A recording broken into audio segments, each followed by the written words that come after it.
How are you? I hope you all will be fine. Okay. So, we are reading chapter 3 in the earliest cities. So, today we will continue from page number 31. A closer look Harappan towns in Gujarat.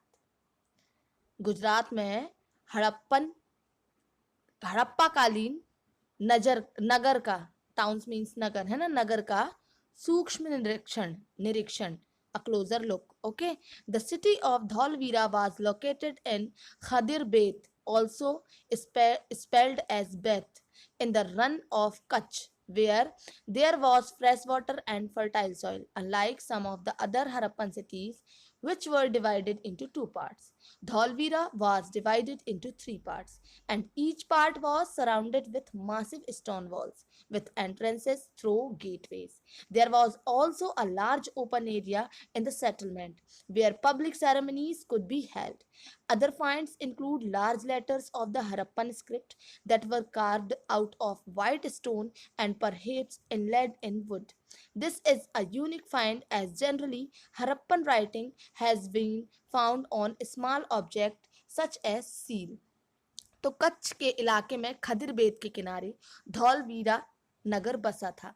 यहाँ clean water, साफ पानी मिलता था, और fertile land means जमीन उपजाऊ भी थी। ठीक है, जहाँ हड़प्पा सिविलाइजेशन के कई टाउन्स टू पार्ट्स में डिवाइडेड थे, वहीं धौलवीरा टाउन को थ्री पार्ट्स में डिवाइड किया गया था।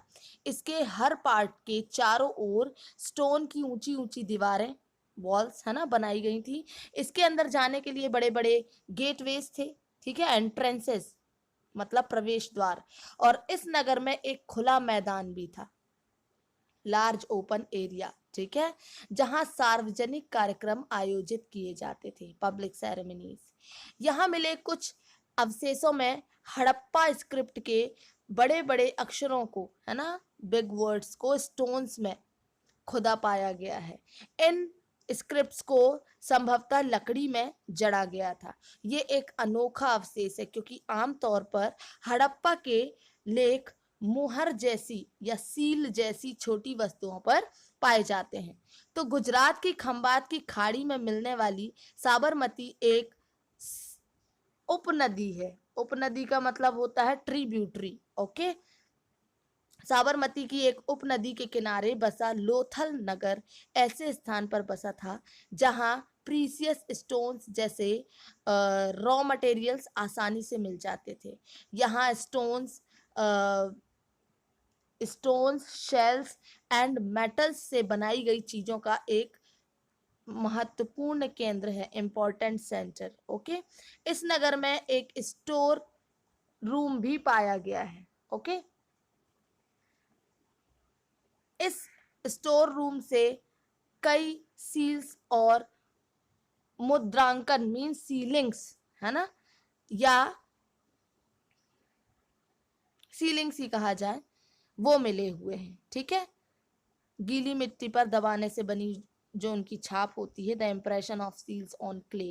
ओके, अब यहाँ देखें लोथल का यहाँ पर ह्यूज टैंक आपको दिखाया गया है। डॉकयार्ड है ये बंदरगाह लोथल का। यहाँ बड़ा तालाब लोथल का बंदरगाह रहा होगा। ठीक है, डॉकयार्ड रहा होगा जहाँ समुद्र के रास्ते आने वाली शिप्स या बोट्स रुकती थी। यहाँ पर जो माल है ना, वो गुड्स जिसको हम कहते हैं, गुड्स मीन्स माल भी होता है जिसको चढ़ाया उतारा जाता रहा होगा। ठीक है, ये डॉकयार्ड है यहाँ पर, ये देखें। Okay, now a building that was found here was probably a works of for making beads, pieces of stones, half-made beads, tools for bead making, and finished beads have all been found here. यहाँ पर एक building मिली है जहाँ संभवतः beads का काम होता था। ठीक है, पीसेस ऑफ स्टोन्स और हाफ मेड बीड्स मीन्स अध बने बीड्स। ठीक है, और बीड्स बनाने वाले इक्विपमेंट्स और फिनिश्ड बीड्स भी यहाँ पाए गए हैं। ठीक है, नाउ सील्स एंड सीलिंग देखें, यहाँ पर दिखाया गया है। सील्स का यूज सामान से भरे उन बॉक्सेस या बैग्स पर किया जाता था बैग्स को चिन्हित करने के लिए किया जाता होगा, जिन्हें एक जगह से दूसरी जगह भेज दिया जाता था। और बैग को बंद करने के बाद उनके ऊपर गीली मिट्टी पोत कर उन पर सील लगाई जाती थी, और सील की जो छाप है, इम्प्रेशन, उसको सीलिंग कहते थे। ठीक है, मुहरबंदी। अगर ये सीलिंग टूटी नहीं हुई होती थी तो ये साबित होता था कि सामान के साथ छेड़छाड़ नहीं हुई है। Okay, now the mystery of the end. Around 3900 years ago, we find the beginning of a major change. People stopped living in many of the cities. Writing, seals, and weights were no longer used. Raw material brought from long distances became rare. In Mohenjo-daro, we find that garbage piled up on the streets. The drainage system broke down, and new, less impressive houses were built, even over the streets. तो the mystery of the end मतलब ये जो सभ्यता के अंत का रहस्य, mystery means होता है रहस्य। तो लगभग 3900 ईयर्स एगो, 3900 साल पहले एक बड़ा चेंज देखने को मिलता है। अचानक लोगों ने इन नगरों को छोड़ दिया। ठीक है, राइटिंग, सील्स और वेट्स का यूज बंद हो गया। दूर दूर से रॉ मटेरियल्स का आयात काफी कम हो गया। मोहनजोदड़ो में स्ट्रीट मीन्स सड़कों पर कचरे के ढेर बनने लगे, है ना। ड्रेनेज सिस्टम, जो जल निकास प्रणाली होती है, वो नष्ट हो गई, और सड़कों पर ही झुग्गी नुमा घर बनाए जाने लगे। तो ये सब क्यों हुआ, कुछ पता नहीं। कुछ स्कॉलर्स का कहना है कि रिवर्स जो हैं वो ड्राइड अप, मीन्स नदियां सूख गई थी। कुछ और का कहना है कि जंगलों का विनाश हो गया था। इसका कारण ये हो सकता है कि ब्रिक्स बेक करने के लिए फ्यूल्स की जरूरत पड़ती थी। इसके अलावा एनिमल्स के बड़े बड़े ग्रुप्स से चारागाह और घास वाले मैदान खत्म हो गए होंगे। कुछ इलाकों में बाढ़ आ गई, लेकिन इन रीजन से ये स्पष्ट नहीं हो पाता कि सभी नगरों का अंत कैसे हो गया, क्योंकि बाढ़ और नदियों के सूखने का असर कुछ ही इलाकों में हुआ होगा। ऐसा लगता है कि रूलर्स का नियंत्रण समाप्त हो गया। जो भी हुआ हो, चेंज का असर बिल्कुल साफ दिखाई देता है। आधुनिक पाकिस्तान, अभी का जो पाकिस्तान है, आधुनिक पाकिस्तान के सिंध और पंजाब की बस्तियां उजड़ गई थी। कई लोग ईस्ट और साउथ के इलाकों में नई और छोटी बस्तियों में जाकर बस गए। तो इसके लगभग 1400 ईयर्स लेटर, 14 साल बाद, नए नगरों का विकास हुआ। इनके बारे में आप चैप्टर 6 और 9 में, 5 और 9 में पढ़ेंगे। ठीक है, अब ये एल्सवेयर यहाँ दिखाया गया है, देखें।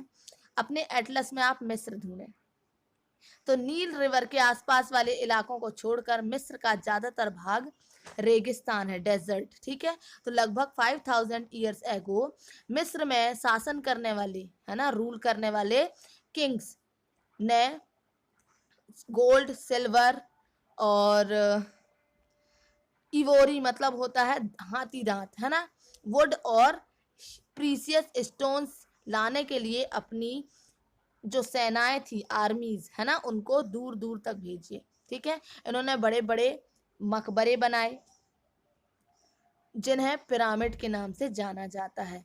तो किंग्स के मरने पर उनके डेड बॉडीज को इन्हीं पिरामिडों में दफनाकर सुरक्षित रखा जाता था, प्रिजर्व किया जाता था, और इन बॉडीज को ममी कहा जाता है। उनकी डेड बॉडीज के साथ और भी बहुत सारी चीजें बरीड मीन्स दफनाई जाती थी, है ना। इसमें क्या क्या चीजें होती थी, खाना पीने की चीजें, क्लॉथ्स, ऑर्नामेंट्स, वेजल्स, और जो बजाने वाले म्यूजिक इंस्ट्रूमेंट कहा जाए, वाद्य यंत्र, है ना, वेपन्स और एनिमल्स भी शामिल है। कभी कभी डेड बॉडी के साथ उनके जो सेवक और सेविकाएं होते हैं, उनके जो सर्वेंट्स, ठीक है, मैन एंड वुमेन दोनों, उनको भी दफन किया जाता था। तो दुनिया की हिस्ट्री में, हमारे वर्ल्ड की हिस्ट्री में डेड बॉडीज को दफनाने की परंपरा को देखते हुए मिस्र में सबसे ज्यादा धन दौलत खर्च किया जाता है। ओके, तो यहाँ पर एक क्वेश्चन है कि क्या आपको लगता है कि मरने के बाद इन राजाओं को इन चीजों की जरूरत पड़ती होगी जो उनके साथ दफनाए जाते थे, है ना। तो यहाँ ये लेसन, ये आप आंसर फाइंड करेंगे इसका, ठीक है। और यहाँ ये लेसन आपका समाप्त होता है. Tomorrow we will do exercise of this lesson. Okay.